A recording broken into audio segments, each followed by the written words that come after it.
नमस्कार दोस्तों, United classes में आपका स्वागत है। आप देख रहे हैं डेली करंट अफेयर्स। चलिए 15 मई की खबरों से शुरुआत करते हैं। विश्व बैंक ने भारत को $1 बिलियन का सामाजिक सुरक्षा पैकेज प्रदान किया।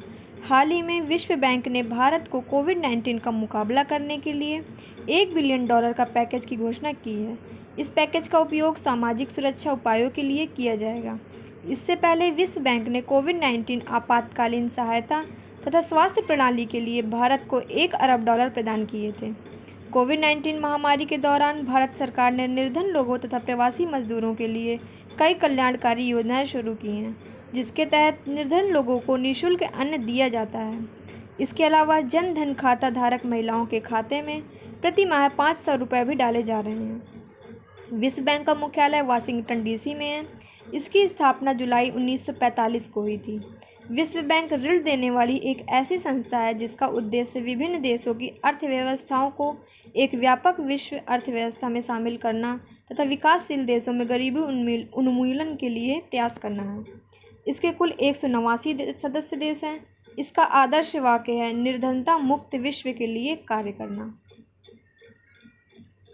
ICMR कोविड-19 के ग्लोबल सॉलिडेरिटी ट्रायल में हिस्सा लेगा। भारतीय चिकित्सा अनुसंधान परिषद को विश्व स्वास्थ्य संगठन WHO द्वारा शुरू की गई कोविड-19 के ग्लोबल सॉलिडेरिटी ट्रायल में हिस्सा लेगा। WHO ने 4 उपचारों की दक्षता तथा सटीकता का परीक्षण करने के लिए 4 मेगा परीक्षण शुरू किए हैं, जो कि हैं हाइड्रोक्सीक्लोरोक्विनिन, रेमडेसिविर, लोपिनवीर रिटोनवीर के साथ इंटरफेरॉन। लोपिनवीर और रिटोनवीर का उपयोग वर्तमान में HIV संक्रमण के इलाज के लिए किया जाता है। रेमडेसिविर को अभी भी दुनिया में कहीं भी अनुमोदित नहीं किया गया है। हालांकि नैदानिक परीक्षणों ने यह साबित किया है कि इस दवा ने रीसस बंदरों में इबोला वायरस को अवरुद्ध कर दिया था, मतलब इसके प्रभाव को खत्म कर दिया था। यह परीक्षण उपचार की प्रभावशीलता की तुलना करने तथा उनकी प्रभावशीलता का आकलन करने के लिए हैं। परीक्षण यह भी पता चलता है कि ये भी मदद करेंगे कि क्या कोई भी दवा कोविड-19 की प्रगति को धीमा कर सकती है और रोगियों की जीविता की दर में सुधार करेगी। नवीनीकरण ऊर्जा क्षेत्र में भारत की निवेश क्षमता 500 से $700 बिलियन तक पहुंच गई। Institute of energy economics and financial analysis ने एक अध्ययन प्रकाशित किया, जिसके अनुसार भारत ने अक्षय या नवीकरणीय ऊर्जा निवेश की अपनी क्षमता को बढ़ाकर 500 से $700 बिलियन कर दी गई है, जिसका मुख्य कारण देश में सौर ऊर्जा में सुधार करना है। इस अध्ययन के अनुसार देश में अल्ट्रा मेगा सोलर पार्कों ने विदेशी पूंजी को आकर्षित किया है। राजस्थान का भादला सोलर पार्क दुनिया का सबसे बड़ा सोलर पार्क है। यह 14,000 एकड़ में फैला हुआ है। इस पार्क की उत्पादन क्षमता 2245 मेगावाट है। तेलंगाना के तेलिया रुमाल तथा झारखंड की सोहराई खोवर पेंटिंग को GI टैग प्रदान किया गया। भारत सरकार ने हाल ही में तेलंगाना के जेरुआ रुमाल तथा झारखंड की सोहराई खोवर पेंटिंग को GI टैग प्रदान किया है। झारखंड की सोहराई खोवर पेंटिंग के लिए आवेदन सोहराई कला महिला विकास सहयोग समिति द्वारा किया गया था। तेलंगाना के तेलिया रुमाल के लिए आवेदन पुट्टुपका हैंडलूम क्लस्टर के कंसोर्टियम द्वारा किया गया था। यह पेंटिंग झारखंड में स्थानीय आदिवासी महिलाओं द्वारा बनाई जाती है। यह एक पारंपरिक तथा अनुष्ठानिक भित्ति की कला है। यह चित्रकला केवल हजारीबाग के जिलों में प्रचलित है। यह केवल शादी तथा फसल के मौसम के दौरान बनाई जाती है। इसके लिए आदिवासी महिलाएं विभिन्न रंगों की प्राकृतिक रूप से उपलब्ध मिट्टी का उपयोग करती हैं। बात करें तेलिया रुमाल की। तेलिया रुमाल कपास के कपड़े पर जटिल हस्त निर्मित काम से बनाया जाता है। यह पारंपरिक हथकरघा प्रक्रिया का उपयोग करके बनाया जाता है। यह प्रक्रिया जटिल है तथा केवल पारंपरिक हथकरघा प्रक्रियाओं के माध्यम से बनाई जाती है। यह डिजाइन 3 विशेष रंगों में बनाए जाते हैं, जिसमें कि लाल, सफ़ेद, काले शामिल हैं।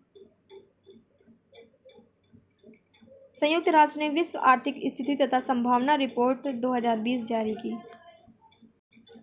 संयुक्त राष्ट्र ने हाल ही में world economic situation and prospectus report 2020 जारी की है।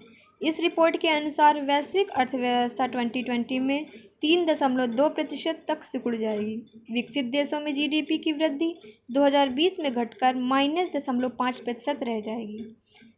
इस विशेषता में भारत की रिपोर्ट के अनुसार 2018 में भारत की विकास दर 6.8% थी और 2019 में यह 4.1% थी।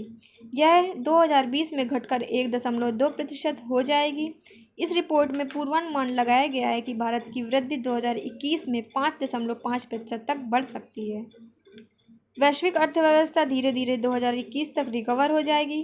कोविड-19 के कारण विश्व अर्थव्यवस्था में लगभग 8.5 ट्रिलियन अमेरिकी डॉलर का नुकसान होगा। इसके अलावा वैश्विक अर्थव्यवस्था में 2020 में 4.9% का संकुचन होगा। 2020 तक लगभग 34.3 मिलियन लोग गरीबी रेखा से नीचे जा सकते हैं। साथ ही रिपोर्ट में कहा गया है कि कई सरकारें असमान वित्तीय प्रोत्साहन उपायों को लागू कर रही हैं, जो कोविड-19 के प्रकोप से पैदा हुए संकट को कम करने के लिए उनके सकल घरेलू उत्पाद के लगभग 10% के बराबर है। भारत ने कॉमनवेल्थ स्वास्थ्य मंत्रियों की बैठक में भाग लिया। भारत ने वीडियो कॉन्फ्रेंसिंग के माध्यम से 32वीं राष्ट्रमंडल स्वास्थ्य मंत्रियों की बैठक में भाग लिया है। इस बैठक का थीम थी delivering a coordinate Commonwealth covid response. सदस्य देशों ने कोविड-19 के खिलाफ लड़ाई में अपने अनुभव और सबक को साझा किया। उन्होंने आवश्यक सामूहिक तथा राष्ट्रीय कार्यों पर भी चर्चा की। इस बैठक की अध्यक्षता स्वास्थ्य तथा चिकित्सा सेवाओं के लिए फिजी के मंत्री डॉक्टर इफ्रीमी वाकेनबेटे ने की। कॉमनवेल्थ समूह में 54 देश शामिल है। यह 1926 में स्थापित किया गया था। यह 1949 में लंदन घोषणा के माध्यम से गठित किया गया था।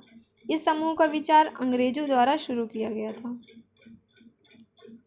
अब बात करें कोबास 6800, भारत की पहली स्वचालित कोविड-19 परीक्षण मशीन। केंद्रीय स्वास्थ्य तथा परिवार कल्याण मंत्री डॉक्टर हर्षवर्धन ने हाल ही में सरकार द्वारा खरीदी गई कोबास 6800 नामक पहली परीक्षण मशीन समर्पित की है। इसे national centre for disease control NCDC में स्थापित किया गया है। यह भारतीय स्वास्थ्य महानिदेशालय स्वास्थ्य मंत्रालय के अधीन एक संस्थान है। कोबास 6800 एक पूरी तरह से स्वचालित मशीन है जो कि कोविड-19 के लिए वास्तविक समय में PCR परीक्षण करती है। यह 24 घंटों में लगभग 1200 नमूने को प्रोसेस कर सकती है। इससे देश में परीक्षण क्षमता बढ़ने की उम्मीद है। यह मशीन रोगजनकों जैसे hepatitis, chlamydia, HIV, papilloma, MTB, chlamydia, CMV, Neisseria आदि का भी पता लगा सकती है। यह संदूषण को कम करने में मदद करेगी क्योंकि इसमें बहुत कम मानवीय हस्तक्षेप शामिल है। संदूषण का अर्थ यहाँ इन्फेक्शन से है।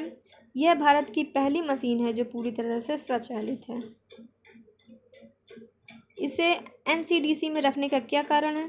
तो मशीन को NCDC में इसलिए रखा गया है क्योंकि इसमें बेसिक सेफ्टी लेवल 2 परीक्षण सुविधाओं की आवश्यकता है। देश में 4 जैव सुरक्षा स्तर का पालन किया जाता है।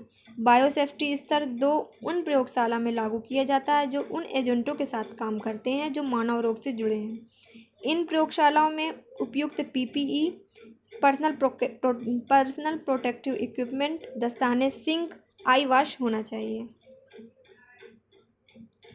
15 मई को मनाया गया अंतर्राष्ट्रीय परिवार दिवस। हर साल 15 मई को परिवारों से संबंधित मुद्दों के बारे में जागरूकता को बढ़ावा देने तथा सामाजिक, आर्थिक और जनसांख्यिकी प्रगति से जुड़ी जानकारी को बढ़ावा देने हेतु अंतर्राष्ट्रीय परिवार दिवस मनाया जाता है। परिवार समाज की मूल इकाई होती है। 1993 में संयुक्त राष्ट्र महासभा द्वारा इसे अपनाकर इस दिन को मनाए जाने की घोषणा की गई। यह दर्शाता है कि महत्वपूर्ण अंतर्राष्ट्रीय समुदाय समाज की मूल इकाई से जुड़े हैं। हर साल संयुक्त राष्ट्र महासचिव इससे जुड़ा विशेष लागू आदर्श वाक्य जारी किया करते हैं। आज की वीडियो को हम यहीं समाप्त करते हैं। प्लीज़ हमारी वीडियो को लाइक करें, कमेंट करें, ज़्यादा से ज़्यादा शेयर करें और हमारे चैनल को सब्सक्राइब करें। Thank you.